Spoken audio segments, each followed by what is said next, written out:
¿Qué tal? ¿Cómo les va? Bienvenidos a esta nueva edición de La Cultura del Trabajo. Bueno, tenemos un par de hechos interesantes. En realidad, un hecho y dentro de ese hecho, algunas pastillitas que son para mencionar a partir de el informe del presidente. ¿Informe se le puede decir? No, yo creo que no, ¿no? En el Parlamento. Para mí fue otra cosa. Eh, Desató una gran expectativa, pero esa gran expectativa parece que no se condijo con la cantidad de audiencia. Digo parece porque bueno, todavía no están los números dando vueltas y en realidad no es un elemento que nosotros tengamos que analizar como medida de nada en concreto. Sí, algunas cuestiones y algunos elementos que marcó el presidente en ese discurso. Lo veíamos venir, ¿no? Uno, el éxito o resaltar un éxito económico a partir de la baja de la inflación.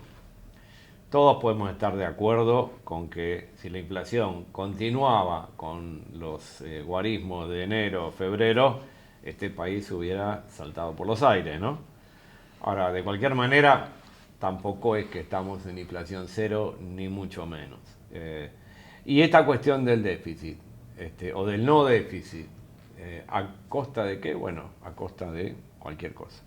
Para charlar de esto, en el día de hoy está Pablo Ferrari, economista, amigo. ¿Cómo estás, Pablo? ¿Qué tal? ¿Cómo estás? Bienvenido, muchas gracias por estar en el programa. Y vamos a tratar de analizar un poquito estas cuestiones de... Viste que bueno, hay mucha gente que sigue sosteniendo que la economía son números, ¿no? O sea, que la economía está constituida fundamentalmente por números. Y todos sabemos que no es así. Digamos, es una ciencia profundamente, de contenido profundamente social. Y entonces, cuando uno habla de esta cuestión de frenar la inflación, cosa que estamos todos de acuerdo, que tenemos que frenar la inflación, ¿por qué pensás vos que se le asigna particularmente en esta coyuntura un valor tan grande desde lo social, ¿no? ¿Por qué frenar esa inflación aparece como el logro de los logros, como si fuera una cuestión súper histórica y muy llamativa, ¿no? O sea, que aparezca en esta situación tan remarcada. ¿Qué pensás vos que...? Desde el punto de vista propagandístico, uno tiene que tener en cuenta una campaña electoral, se funda sobre todo teniendo en cuenta a laburantes, que son la mayoría Claro. de la sociedad. Para, para el salario, ¿no? La inflación en general se le presenta como la causa de la disminución de su salario real. Es decir, Tiene razón. tiene razón, Claro. tiene razón, pero lo que hay que en todo caso entender que el salario también es un precio, es el precio del trabajo.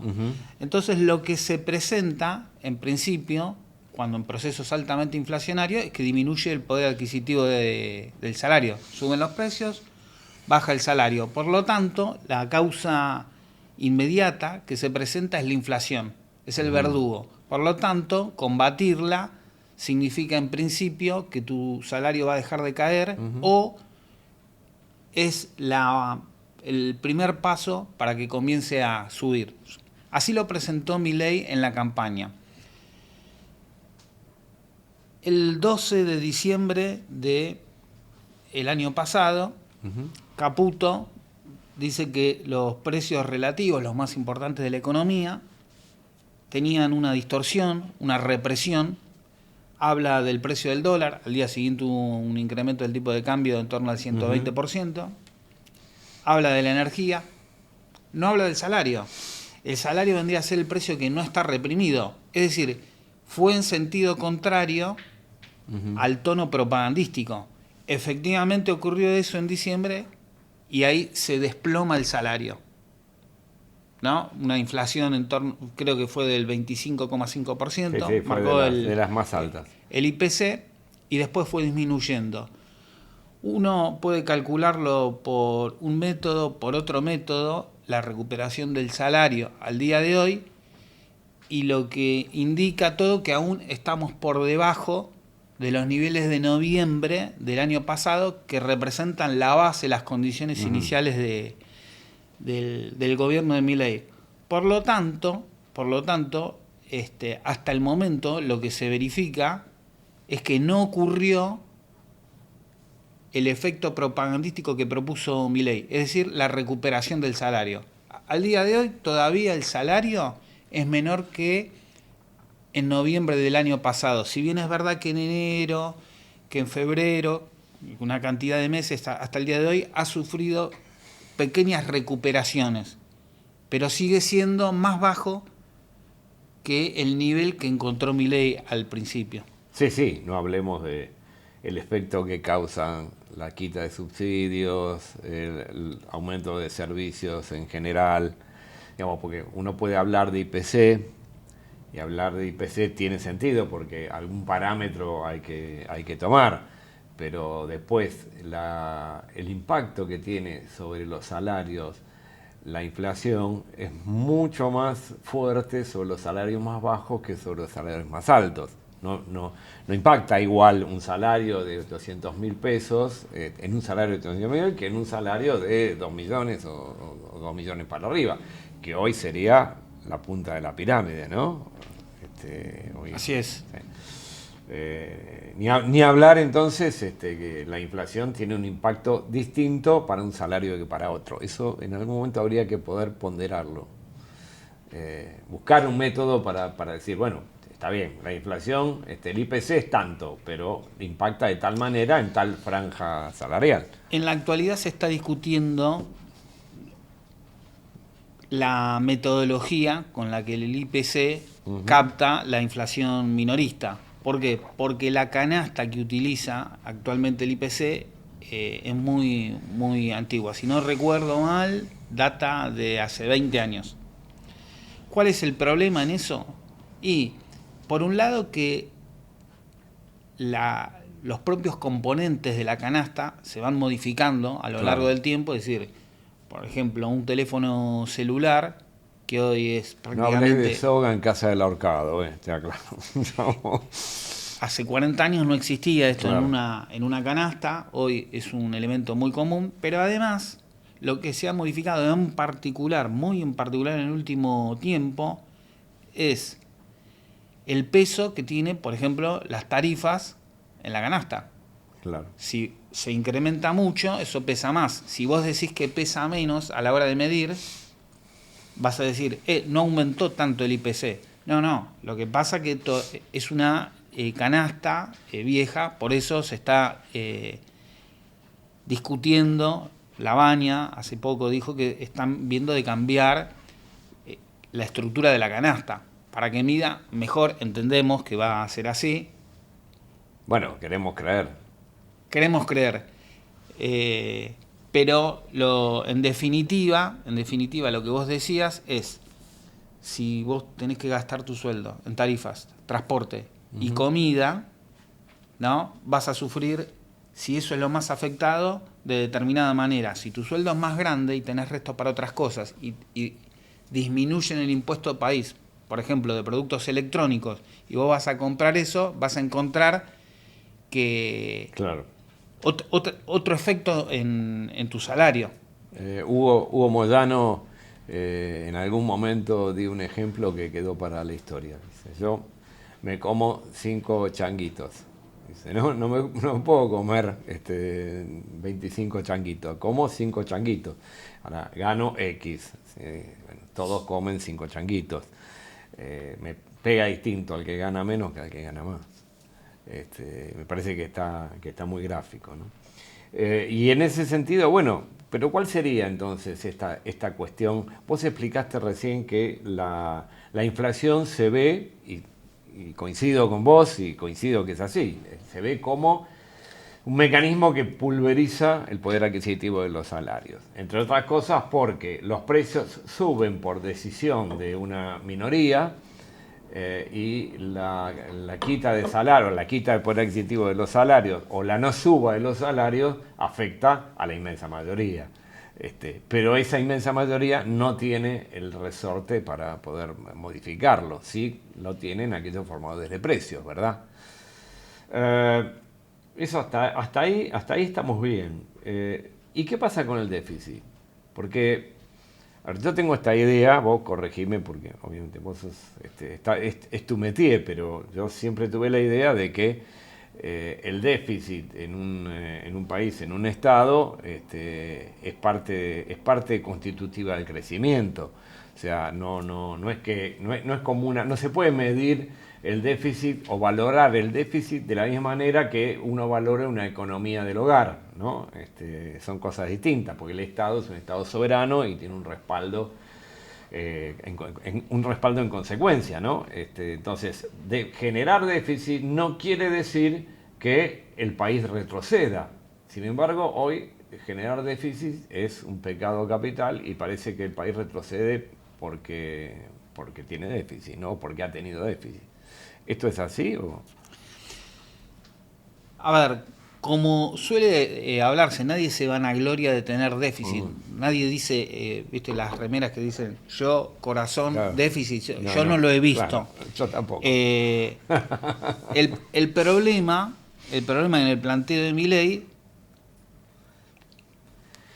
él se concentra en un aspecto particular, en el tema de la inflación y en el gasto, en el presupuesto en general. ¿Cuál es el problema? La inflación, en principio, siempre es un fenómeno redistributivo, no necesariamente entre capital y trabajo.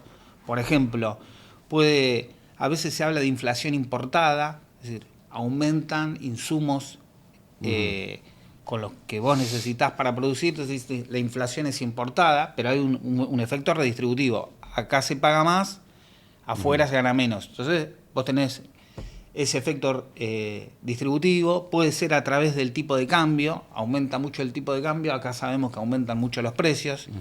No necesariamente eso es solamente capital-trabajo, muchos pequeños negocios que no pueden llevar la suba de precios como obtienen la suba de costos, también ven achicado su margen, ¿no? Y por supuesto está probablemente la más típica, la más cruda, que es la capital-trabajo, sí, ¿no? En principio eso es lo que discute Milei, algo crudo, descarnado, no lo presenta de esa manera, pero él habla del déficit. Uno no sabe qué tiene en el presupuesto, él dice más impuestos no. Entonces, más ingresos en principio no va a haber. Tiene que haber menos gasto. El menor gasto, como se puede palpar, no hace falta medirlo, es muy obvio, es, menos subsidio para el transporte. Bien. Es decir, salario indirecto. Salario indirecto. Menos subsidio para tarifa, salario indirecto. Tal cual. Menos subsidio, menos presupuesto para educación y salud, para cerrar. Y ciencia, bueno, vos lo que estás bajando es a un sector en particular que vive de su salario, que vive de su jubilación, porque bajan las jubilaciones también, y vos querés favorecer a un sector particular. Vos decís, si yo bajo esto, va a bajar la inflación. Bueno, a ver, en parte tiene razón. ¿Por qué? Y si vos no podés comprar... Claro. ¿No? Si vos no podés comprar, obviamente el que va a poner un precio no va a poder poner el nivel que quiere, no lo va a poder subir porque nadie le va a comprar, ¿no? Esto es lo que está ocurriendo de manera estilizada en este periodo. Por eso baja la inflación. En realidad lo que está bajando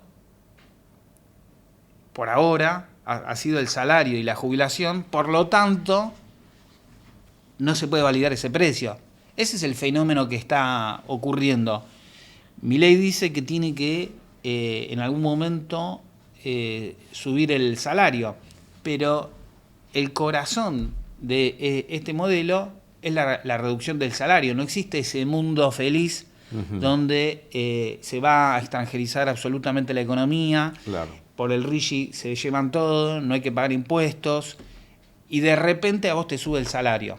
No, habrá algún nicho, el nicho hidrocarburífero, que pueda tener un buen salario, alguno más, y la mayoría no va a tener un buen salario, va a tener un mal salario y desempleo. ¿Por qué desempleo? Pues es el mayor regulador del salario. Claro. Visto por cualquier corriente del pensamiento económico, es un hecho práctico. Entonces, esa en realidad es la propuesta, pero él dice, el déficit, no puede haber déficit porque el déficit es el mal de todo.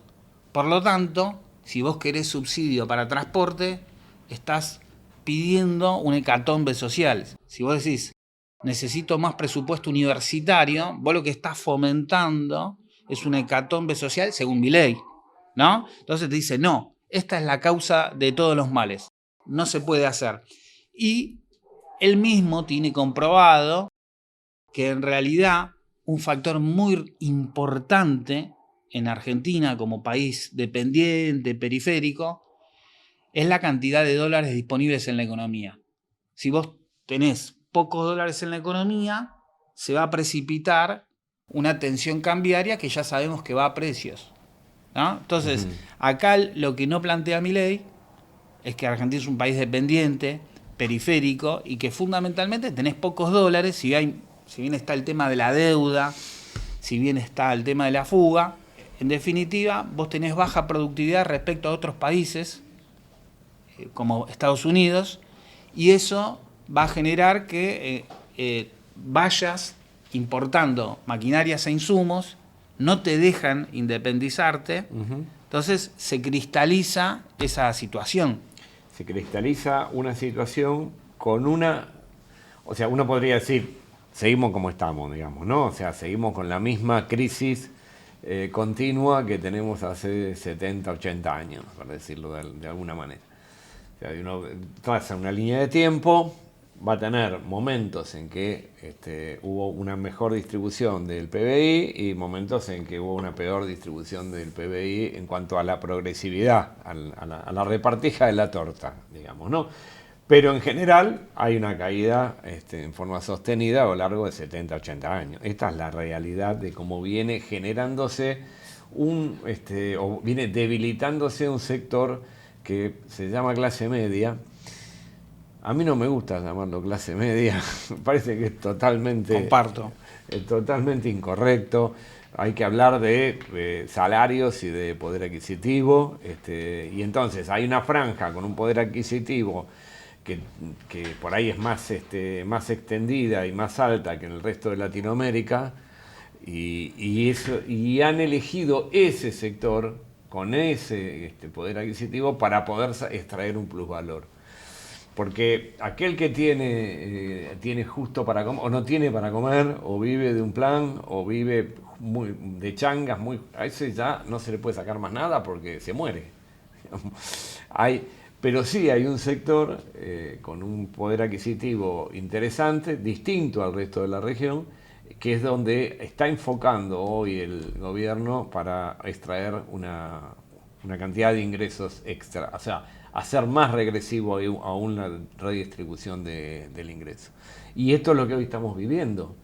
O sea, te lo están diciendo en la cara. Te están diciendo, ustedes van a ganar menos y van a vivir peor. Digamos, no hay mucho, ¿no? Ahora, ¿cómo se hace para decir eso sin que produzca una estampida social? No lo puedo entender. Por ahí desde la economía es más difícil. Desde la economía es más difícil, pero uno también es ciudadano, compatriota y tiene sus vivencias. A veces venimos de experiencias de mala gestión, sí. Probablemente también a la que se le han sumado complejidades de la realidad.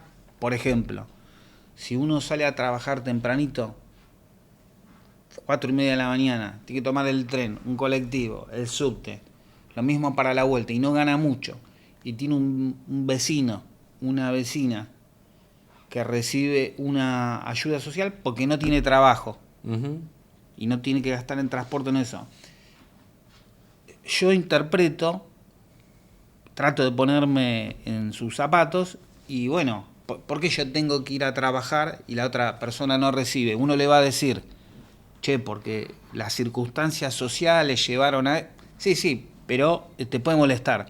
Si vos paralelamente ves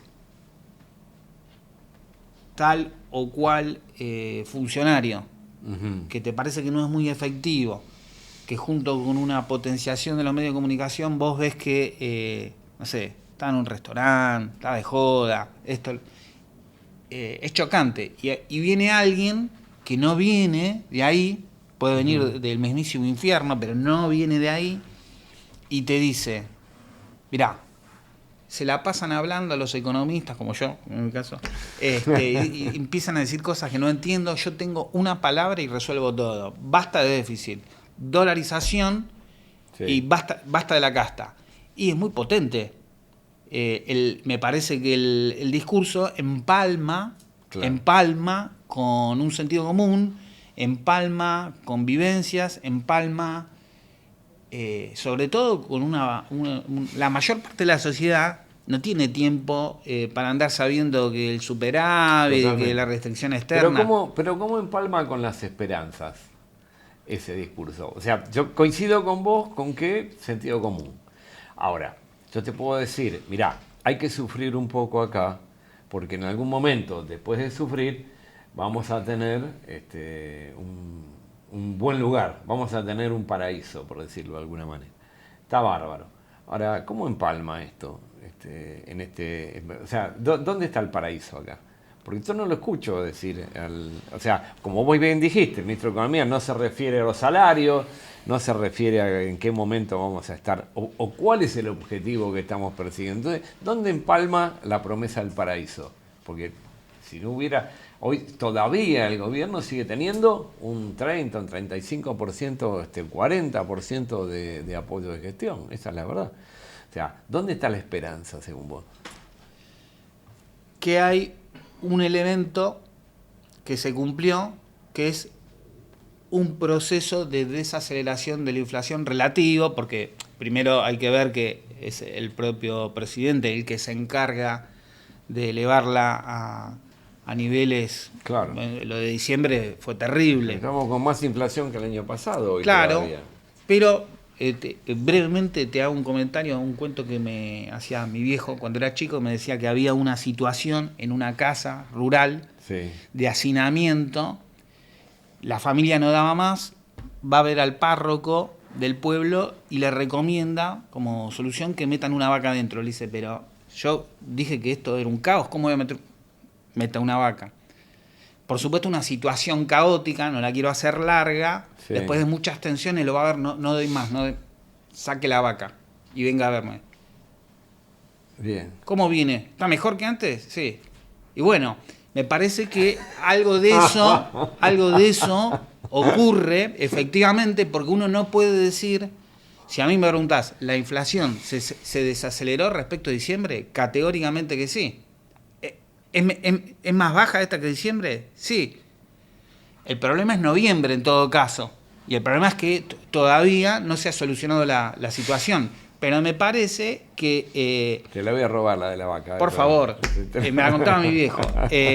Pero me parece que aplica porque el proceso objetivo, cuando sacan la vaca de la casa, es un alivio. Estamos Hay un bárbaros. alivio. Bueno, me parece que esto es parte de lo que está ocurriendo.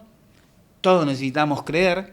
Me acuerdo cuando estaba el mundial, era elijo creer, y después empezamos para todo, elijo creer. Entonces, no me parece algo tonto que una parte diga, bueno, che, este cumplió con esto. El límite, y me parece que el límite va a ser cuando se dilate el paraíso, ¿no? Galeano decía que la utopía es como el horizonte en el mar y que cuando uno avanza Sí. siempre está más allá.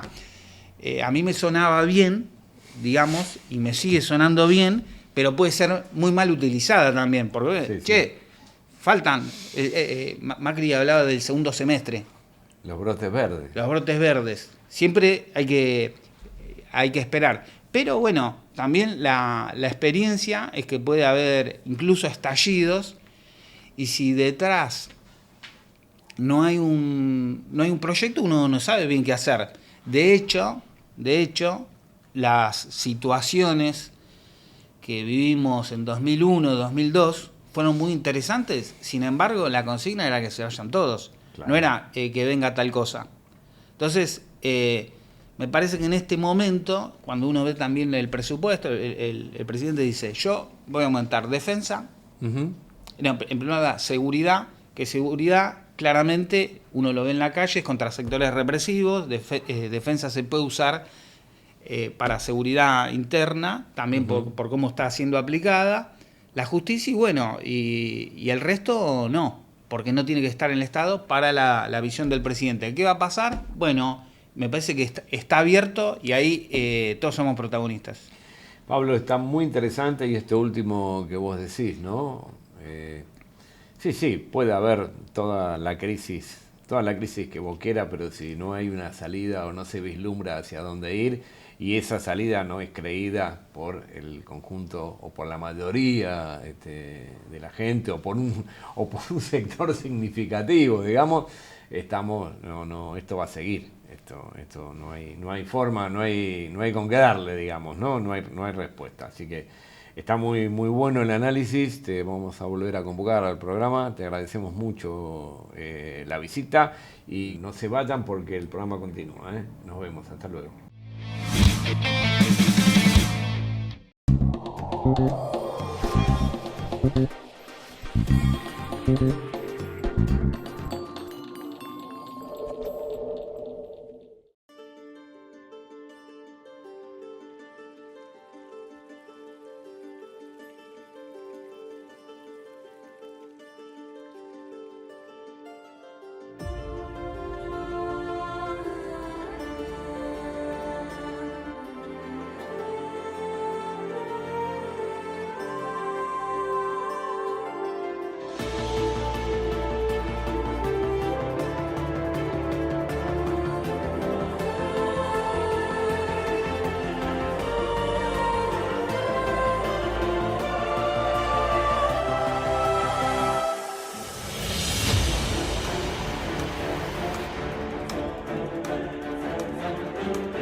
Hola y bienvenidos a esta segunda parte de la cultura del trabajo. En esta segunda sección vamos a traerte informes y reportajes acerca de diversos temas.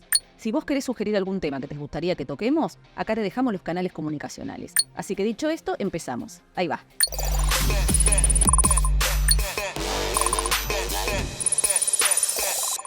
En el programa de hoy fuimos a conocer el Hotel Splendor Tango, un hotel 4 estrellas superior que fue construido gracias al aporte del Fondo Compensador Telefónico.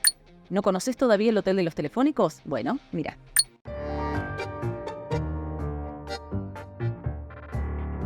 Hoy Hoy vinimos hasta el centro porteño para conocer el Hotel Splendor Tango, un hotel 4 estrellas superior que se construyó gracias al aporte del Fondo Compensador Telefónico.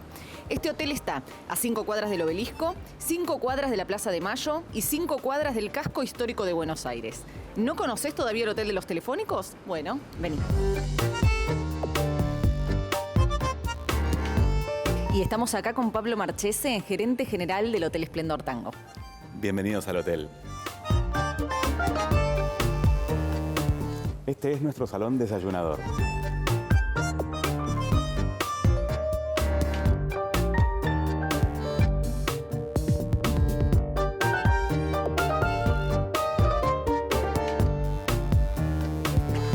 Este es nuestro patio con nuestro jardín vertical.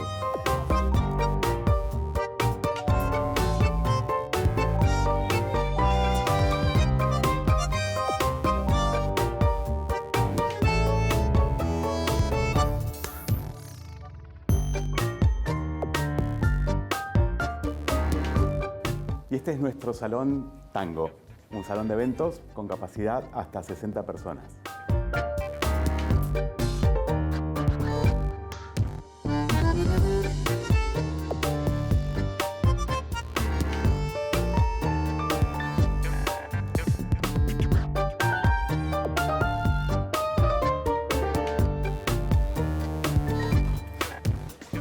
Estamos en una habitación triple, una habitación para 3 personas. El hotel tiene 42 habitaciones, dentro de las cuales 4 habitaciones son triples, 4 habitaciones son suites, 6 habitaciones son departamentos para 4 y el resto superiores como la que estamos viendo.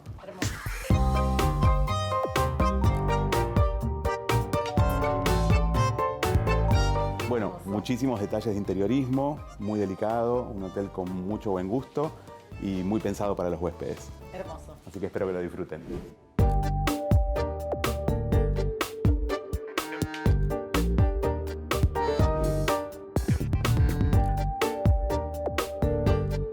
Muy bien, y en la terraza del 5º piso, nuestra piscina.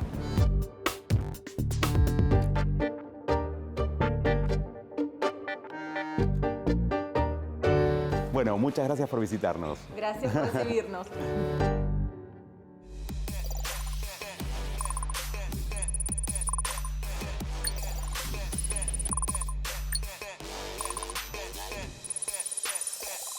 En el próximo bloque no te vayas porque te vamos a mostrar el IDETEL, el Instituto de Investigación y Desarrollo de las Telecomunicaciones. Podés formarte a través de cursos, talleres y hasta una tecnicatura universitaria en telecomunicaciones. Podés hacerlo de manera presencial o virtual, así que no te lo pierdas. Quédate.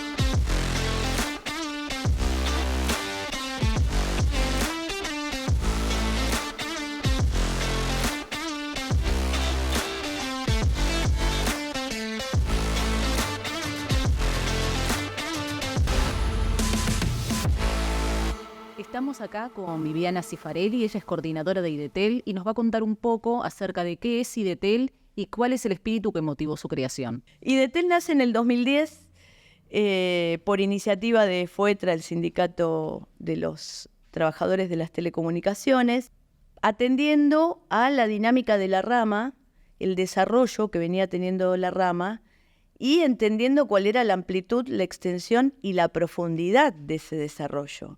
No solo tecnológico, sino también en cuanto a los cambios en los procesos de trabajo. Entonces, FOETRA, entiende que hay que crear un instrumento para los trabajadores y las trabajadoras de las telecomunicaciones que acompañe todo ese proceso de cambios en los procesos de trabajo, en los puestos de trabajo, en las habilidades que se necesitan para hacer los trabajos con estas nuevas tecnologías, con estas nuevas formas de trabajar y de comunicar. En ese momento, lo que se impone, digamos, es en principio investigar qué es lo que está sucediendo en la rama, cuáles eran todos estos cambios, y a partir de ahí se empezó a pergeñar y a crear y a pensar formas de formación, capacitación y formación profesional para todos estos trabajadores y trabajadoras que se veían impactados por estos cambios en la rama.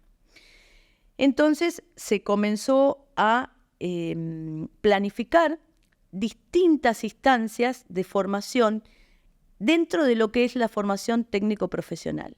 Y así es como el IDETEL crea, en primer lugar, una tecnicatura universitaria en telecomunicaciones para formar técnicos especializados, crea un centro de formación profesional para hacer formación profesional básica, y a partir de ahí empieza a desarrollar estos instrumentos en convenio con otras instituciones.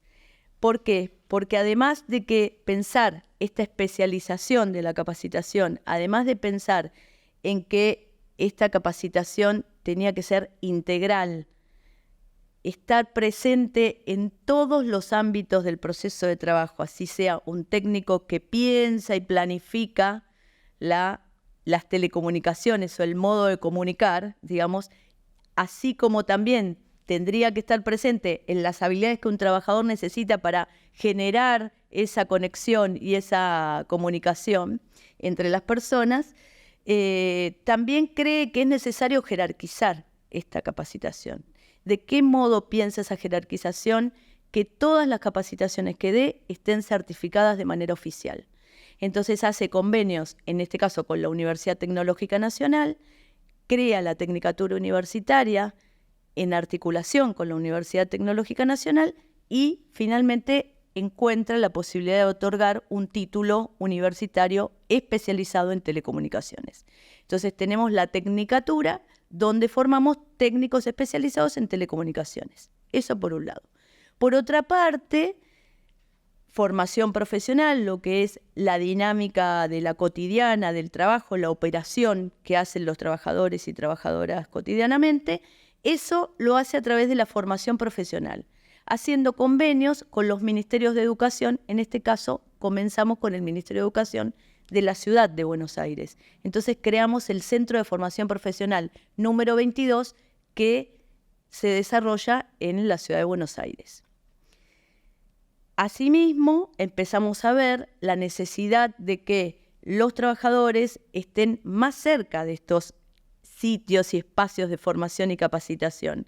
Entonces fue así como que en el transcurso de los años pudimos generar un convenio con la Dirección de Escuelas de la provincia de Buenos Aires y creamos otro centro de formación laboral en Morón, en el oeste del Gran Buenos Aires.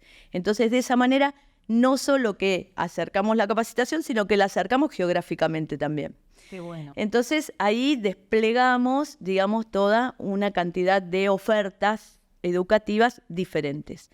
Para el trabajador que está en la cotidiana operando, para aquel que quería jerarquizar más su formación dentro de la especialización como técnico universitario. Te pregunto, Sí. ¿solo para Buenos Aires sería? Bueno, con el paso del tiempo, entendimos que esto también era necesario para nuestros compañeros del interior del país.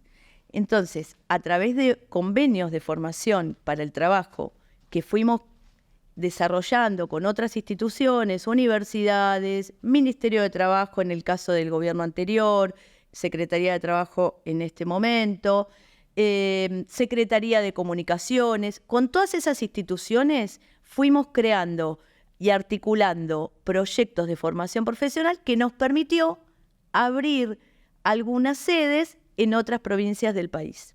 Entonces pudimos crear cursos de formación profesional con nuestros compañeros y compañeras de Tucumán, del Chaco, de Rosario, de la ciudad de Santa Fe y además pudimos desarrollar una cantidad de cursos virtuales. ¿Sí? Entonces eso nos permitió llegar a otras provincias, exactamente.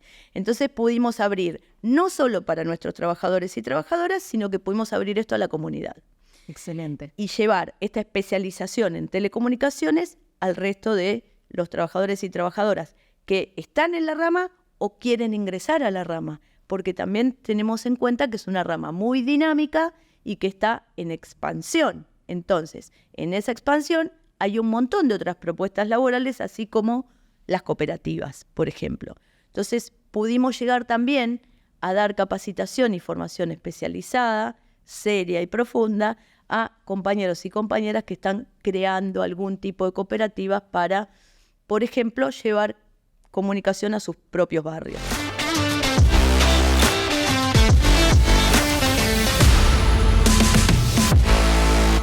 Ahora no te vayas porque en el próximo bloque vamos a tocar un tema completamente diferente. ARSAT.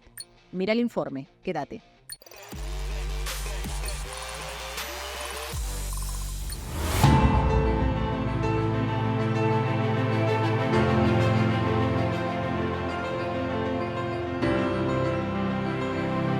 En el año 2006 se aprobó la creación de la empresa argentina de soluciones satelitales Sociedad Anónima ARSAT, con el objetivo de construir satélites geoestacionarios y generar condiciones de igualdad en el servicio de las telecomunicaciones. La construcción de ARSAT 1 demandó 7 años, 1.300.000 horas de trabajo y una inversión de $280 millones. El 50% del satélite está hecho con piezas de fabricación nacional, un porcentaje similar al que se utiliza en países de larga trayectoria satelital. Con el lanzamiento del ARSAT 1, Argentina se convirtió en una de las 8 naciones del mundo que desarrollan y producen sus propios satélites geoestacionarios y la primera en América Latina.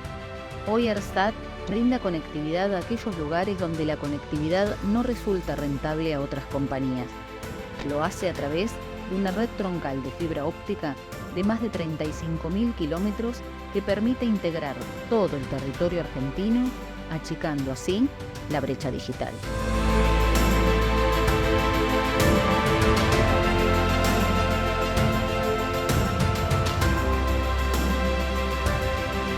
Hoy, los trabajadores de ARSAT mantienen un conflicto salarial a raíz de que las autoridades gubernamentales no respetan las paritarias que FOETRA, el Sindicato de las Telecomunicaciones, acordó con las compañías del sector. Se realizaron a raíz de este conflicto varias denuncias. Se presentó la denuncia ante la justicia argentina, se denunció ante la Organización Internacional del Trabajo, se reclamó en las calles y en las oficinas, pero hoy el conflicto continúa. Desde FOETRA, además de la denuncia en la OIT, además de la citatoria pendiente del juzgado, vamos a estar en el momento que se realice la reunión de la misma manera que estamos hoy presionando para que se pague la diferencia salarial a todos los compañeros y compañeras.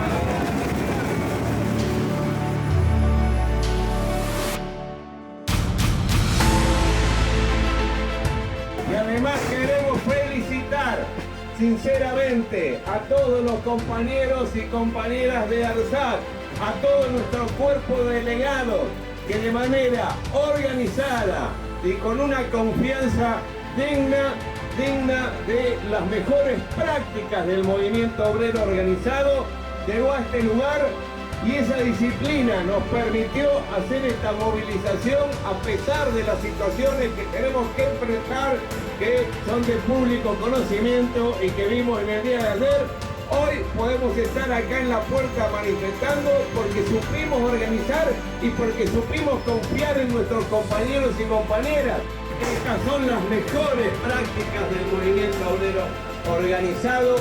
Sepan que FOETRA va a continuar y va a seguir cuidándonos para que no haya ningún problema, pero también siendo efectivos y haciendo lo que tenemos que hacer para lograr nuestro objetivo.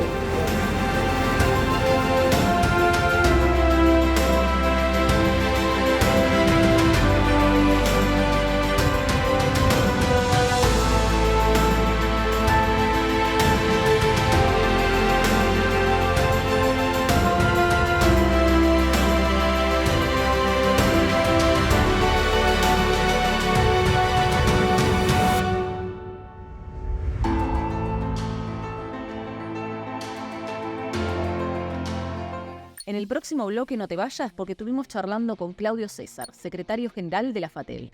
Quédate. Él es Claudio César, secretario general de FATEL y secretario general de Citratel. Bajo su liderazgo en Citratel, ha sido una voz activa en la denuncia de las políticas de ajuste en la industria que han afectado a los trabajadores con retiros voluntarios y traslados masivos. Bajo su liderazgo en FATEL, ha sido una figura clave en la creación de la Concitel, una entidad que unifica las federaciones gremiales del sector y que busca potenciar la capacidad de negociación de los trabajadores. En sus palabras, la Concitel representa el músculo donde plantearemos posiciones políticas y es un espacio de lucha y construcción para asegurar que las telecomunicaciones sigan siendo un derecho para todos los argentinos. Con su experiencia y compromiso, él es un pilar en la defensa de los derechos de los trabajadores de las telecomunicaciones, siempre enfocado en construir un futuro más inclusivo y equitativo para todos. Hoy nos visita para charlar con nosotros Claudio César, dirigente, militante y telefónico. Hoy nos visita para charlar con nosotros Claudio César. Claudio César es una pieza fundamental dentro del sindicalismo de las telecomunicaciones, ya que por un lado es secretario general de la Federación, FATEL, y por otro lado es secretario general del Sindicato de Telefónicos de Rosario, Citratel. Vamos a estar hablando acerca de su vida, su trayectoria, el presente y el futuro de las telecomunicaciones. Claudio, gracias por venir. No, gracias por invitarme. Un gusto.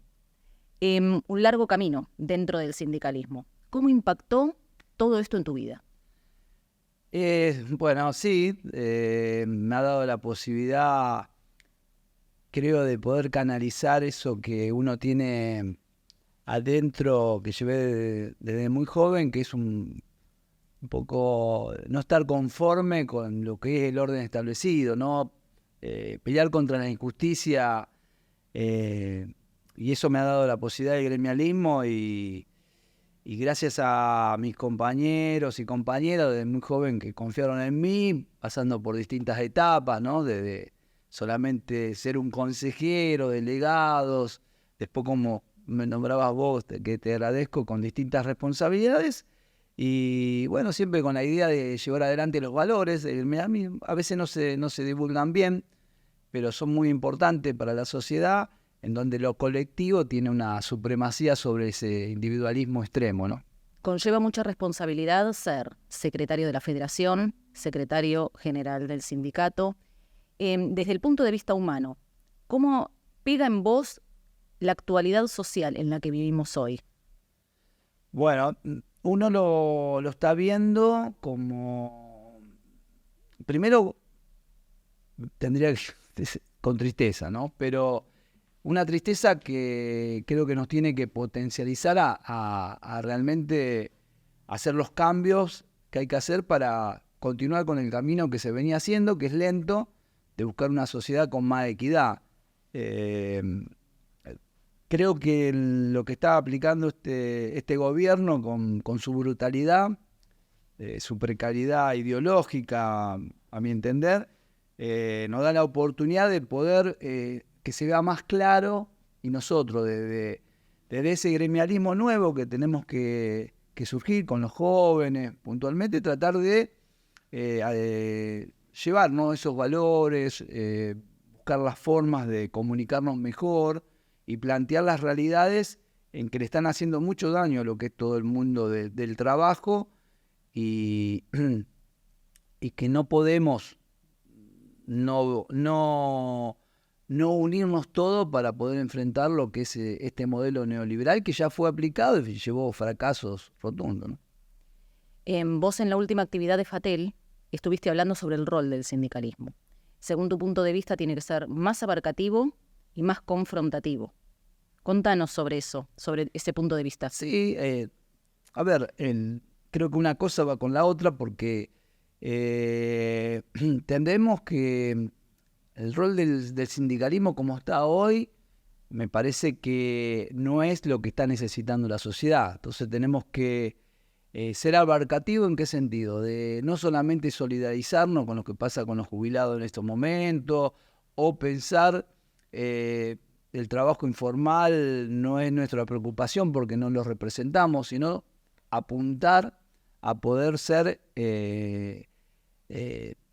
estar con ellos, ¿no? Representar a las distintas empresas que atacar a esas empresas que no formalizan el trabajo, estar presente con las necesidades de esos compañeros que viven en una precariedad de sus condiciones de trabajo, la precariedad salarial también, a veces poniendo en riesgo sus vidas según cada actividad, ¿no? Y bueno, y jubilados, me parece que nosotros tenemos que tener no solamente la presencia en la solidaridad, sino y también las marchas, está todo muy bien, digo, no es que eso lo veo negativo, pero tenemos que ir un paso más allá y decir, bueno, es nuestra preocupación, es decir, todos vamos a ser jubilados, y no lo digo con un fin egoísta por nosotros, por las sociedades del futuro, sino por ellos mismos, que no puede ser que han aportado, han hecho su aporte como correspondía, y estén viviendo esta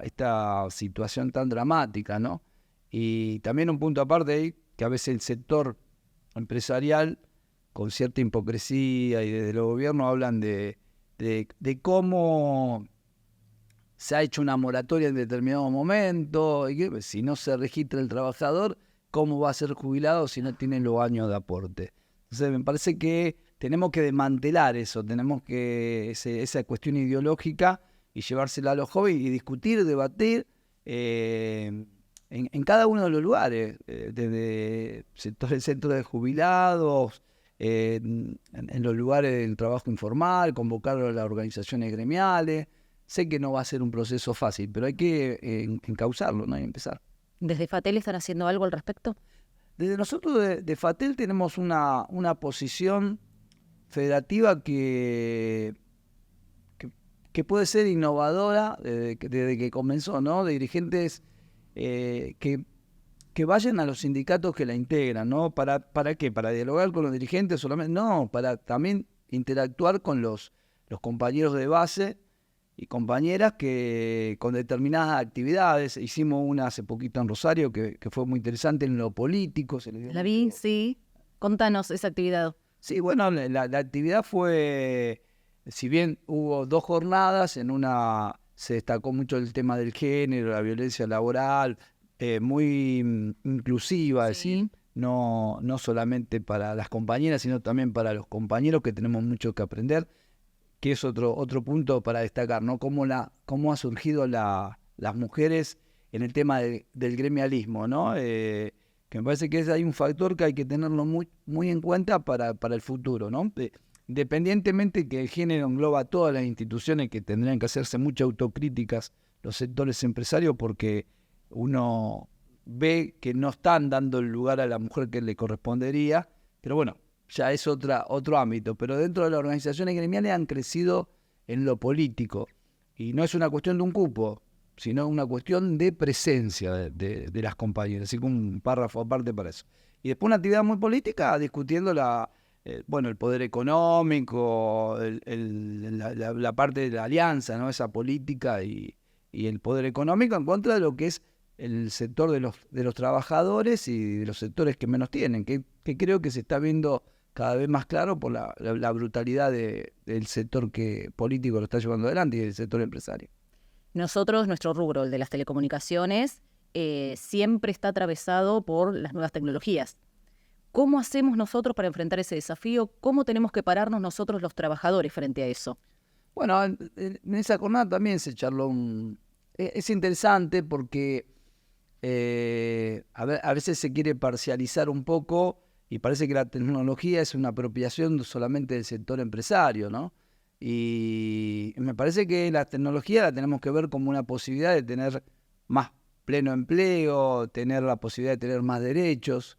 Y nosotros con nuestra fuerza de trabajo con la tecnología estamos poniendo mucha más productividad. Entonces lo que no tenemos que dejar es que se apropie totalmente el sector empresario de esa productividad. ¿Cómo lo llevamos adelante? Bueno, es un poco el tema de si no se hace por medio de la confrontación que hablábamos anteriormente, la confrontación y el tema de buscar la forma de complementarnos con todos otros sectores que no llega al gremialismo, ¿no? Creo por eso tiene que, vos me hacías referencia a mi trayectoria, si bien tengo mucho impulso de la juventud, pero la idea es que, bueno, es la agenda del futuro, y a mí eso me entusiasma, y en donde el lugar que sea voy a voy a participar y a ayudar en lo que se pueda. Para terminar, ¿qué mensaje le querés dejar a los trabajadores y trabajadoras de las telecomunicaciones de todo el país?